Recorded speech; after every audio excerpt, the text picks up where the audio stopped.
বৈষম্যমূলক কোটা প্রথা থাকবে না, কিন্তু এখনো কোটা প্রথার ভিত্তিতে বিভিন্ন ধরনের ভর্তি পরীক্ষা, নিয়োগ পরীক্ষা পরিচালিত হচ্ছে।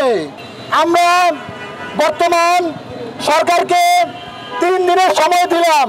3 দিনের ভিতরে মেডিকেলের ভর্তি পরীক্ষার রেজাল্ট পুনঃপ্রকাশ না করলে আবার রাজপথে দেখা হবে ইনশাআল্লাহ। দুইটা দাবি আপনাদের কাছে উপস্থাপন করছি। এই যে কোটা নামক যে বৈষম্য, এই বৈষম্যমূলক কোটা প্রথা বাদ দিতে হবে। এই বৈষম্যমূলক কোটা প্রথা বাদ দিয়ে